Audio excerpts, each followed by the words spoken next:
Hello, it's Sue McNiven again. I'm going to do a little demonstration today on how I do Fairisle.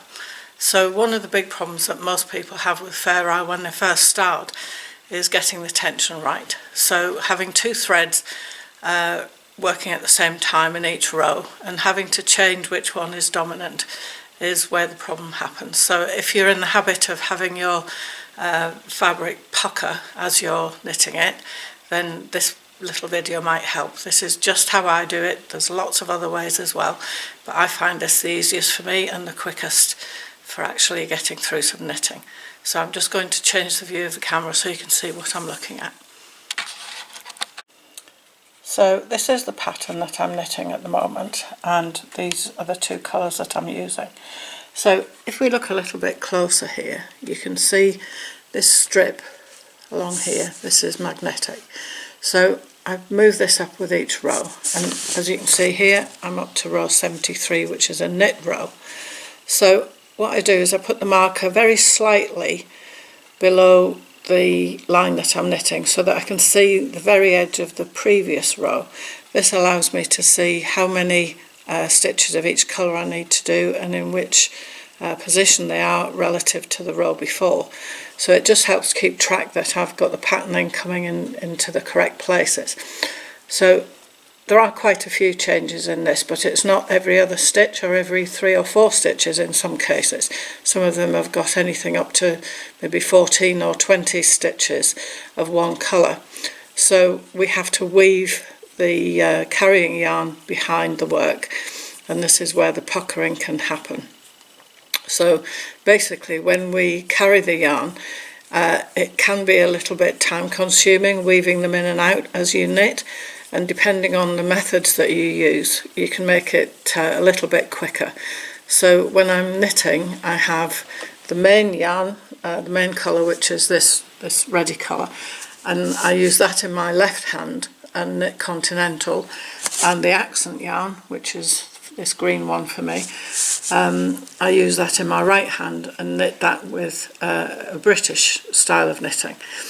When it comes to the purl rows, then I use the main colour in my left hand with Portuguese style knitting. So I'm actually flipping the yarn over the needle with my left hand but tensioning it with my right hand, and the accent yarn I use in my my right hand, and that one as well is purled as English British style knitting. So I just find that it makes it a little bit quicker when it comes to changing the colours and weaving them in at the back, and that will become obvious when I do a sample of it. So I'm going to show you the knitting as it is in progress at the moment.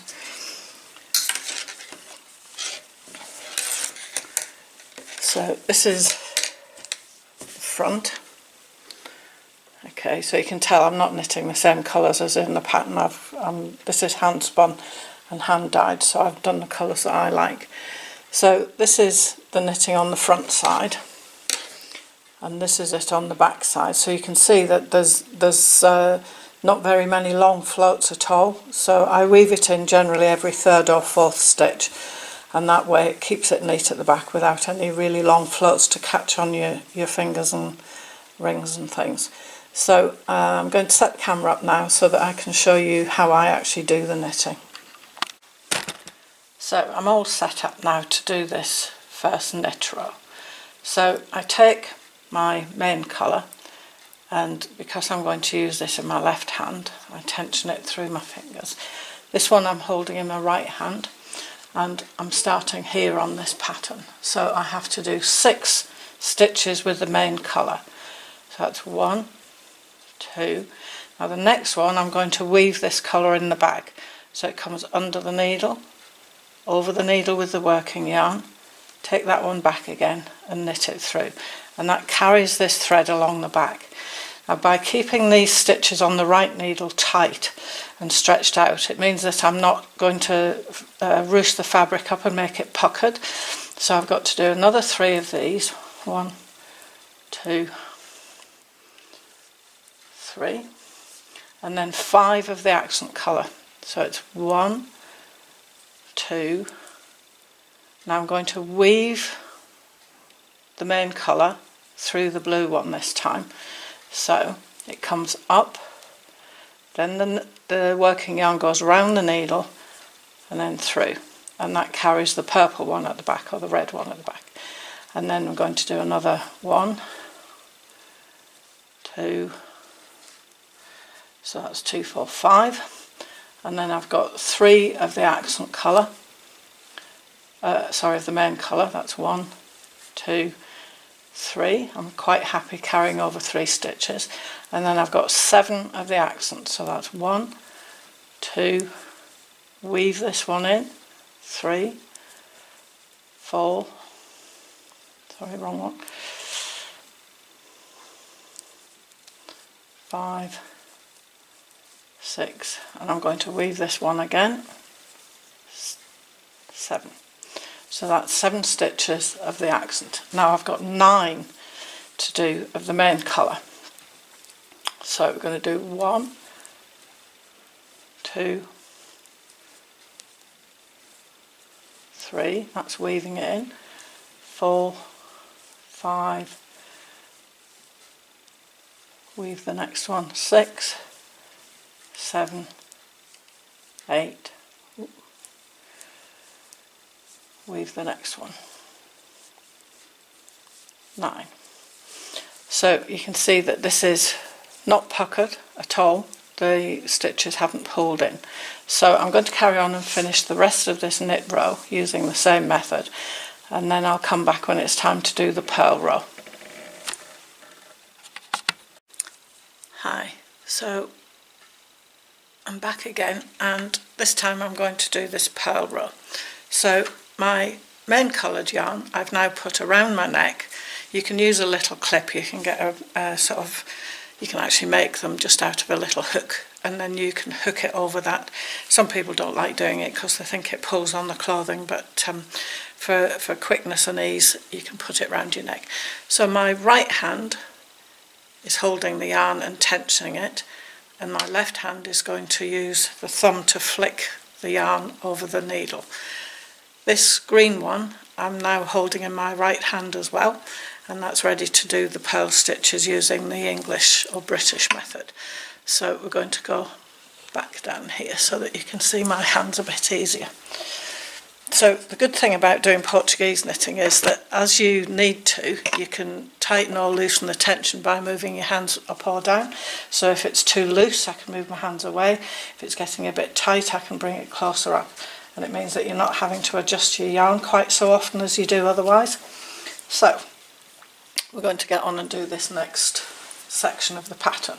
So my next ones are 2 of the accent. So that's 1, 2. So that's knitting the British way. The next one is 5 of the main colour. So I'm going to use this thumb to flip the yarn over the needle. Okay, so it goes over the top and then it goes through. So that's 1, 2, 3. I'm going to weave this one in. So it goes under the needle, the working yarn goes over, and this one comes back around. It may look very slow and laborious at this stage, but as you get better at it, everything speeds up, so it just takes practice. So that's the 5th one.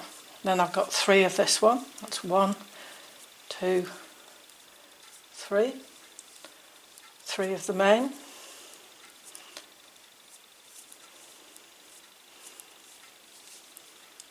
2 of the accent. 2 of the main. Just need to push this up a little bit.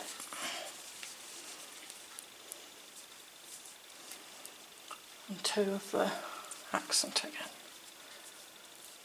And 2 of the main. And then 3 of the accent.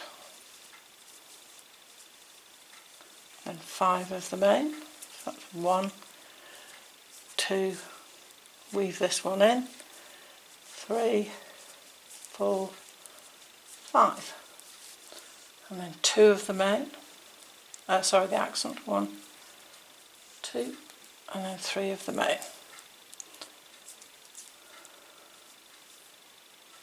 weave that one in.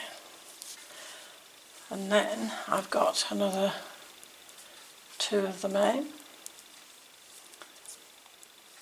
2 of the accent,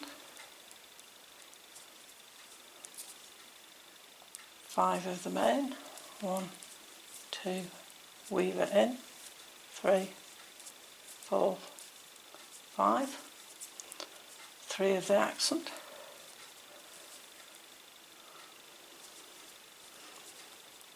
2 of the main, 2 of the accent, 2 of the main, 2 of the accent, 3 of the main.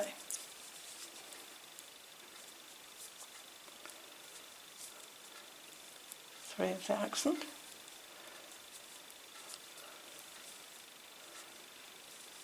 5 of the main. Here we go for the weave.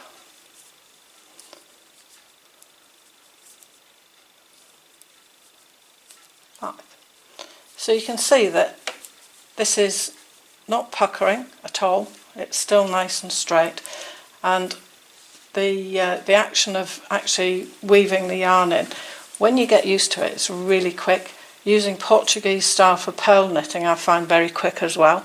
So over the years I've changed how I knit, so now I do a mixture of Portuguese, British, continental, and variations of all of them mixed in amongst each other. And as long as you allow the fibre or the yarn to actually slip through your fingers as you're knitting the stitch, you don't get any difference in tension, because it's how much you allow the yarn to slip, rather than holding on tight and making sure that everything is really tight. When I do the continental, I knit very close up and very short, and the same with the Portuguese purling. And I'm still allowing the yarn to slip each time, so I'm not. It may look as if it's going to be tight, but actually it isn't. So you can see with this how stretchy it is.